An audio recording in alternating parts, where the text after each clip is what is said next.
Bom, uma vez fizeram uma pergunta para mim, no qual eu vi essa pergunta também no Facebook, onde amigos e companheiros meus, alguns deles sendo ateístas ou diagnósticos, que duvidam da existência de um ser superior que criou o universo e todas as coisas que existem no mundo. Eles indagaram uma pergunta que diz assim: se Deus existe, por que ele permite da maldade, da injustiça, das guerras, das mortes, de tudo isso acontecer no mundo? Por que ele permite? Sendo que ele é um Deus bom e criou todas as coisas, ele simplesmente não poderia estalar os dedos e fazer tudo acontecer de uma maneira mais correta, de uma maneira mais perfeita, aonde não existiria mais racismo, aonde não existiria mais fome, aonde não existiria mais pobreza, aonde não existiria mais diferença de classes sociais, aonde não existiria mais nada de ruim que nos afeta? Bom, para responder essas questões, eu quero que você pare o que você está fazendo agora. Parou? O que você estava fazendo? Se você estava assistindo televisão, se você estava mexendo no seu celular, na rede social, se você estava na frente do seu computador, se você estava se alimentando, se você estava deitado, sentado, foi uma atitude que você tomou e que gerou uma consequência, sendo ela boa ou ruim, correto? Agora, vou dar um exemplo. Por exemplo, se você estava se alimentando, foi porque o seu corpo pediu alimento como uma necessidade para sobreviver, pois ele necessita de nutrientes, proteínas, carboidratos para sobreviver. E você teve o seu pensamento que gerou uma atitude, que gerou uma consequência boa para fazer o seu corpo sobreviver. Agora pensa comigo, se você parasse de comer, você parasse de se alimentar, o que ia acontecer com o seu corpo?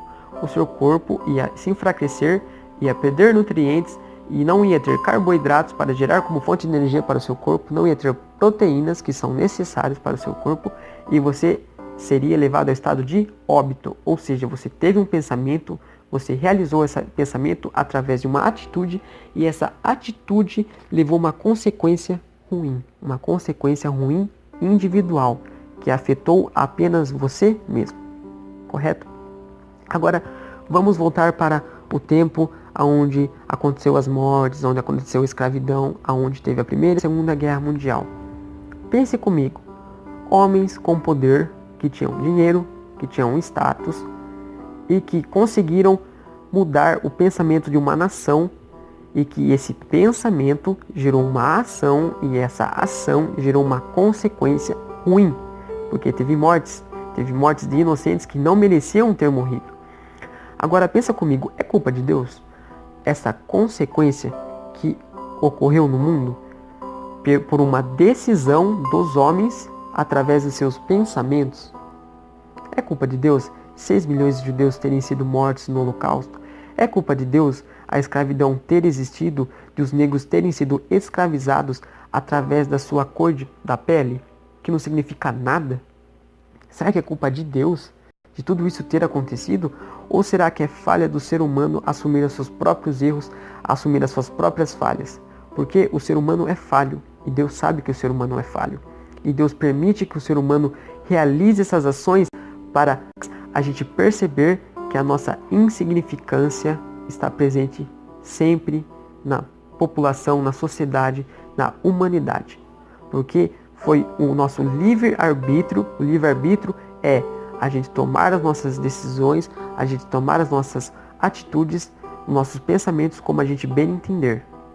Só que a gente também tem que aturar as nossas consequências, com os nossos erros. E Deus sabe que a gente tem erros. E Deus não toma atitude nenhuma, porque Ele quer provar cada vez mais para o ser humano que somos insignificantes. E cada vez mais o ser humano não consegue enxergar a nossa insignificância e culpa um ser que não tem culpa. Para você ver como o ser humano não consegue assumir os seus próprios erros. E esse livre-arbítrio obtivemos através de muito tempo atrás, quando Adão e Eva pecaram, e Deus deu o livre-arbítrio para eles, para Adão trabalhar e adquirir as suas coisas através do próprio suor que saiu da sua testa. Abençoou a mulher para frutificar e temos a nação que temos hoje no mundo e que tem falhas, que tem erros e que teve pensamentos, que teve atitudes e que teve consequências ruins e boas. Então, não culpe Deus pelas falhas humanas, não culpe Deus pelas consequências que o próprio ser humano adquiriu. Correto? É mais fácil a gente olhar a nossa insignificância e dizer que Deus existe e que Ele está dentro dos corações que tomam atitudes e tomam pensamentos bons e que fazem o bem para o próximo. Eu desejo a vocês uma boa tarde e um muito obrigado.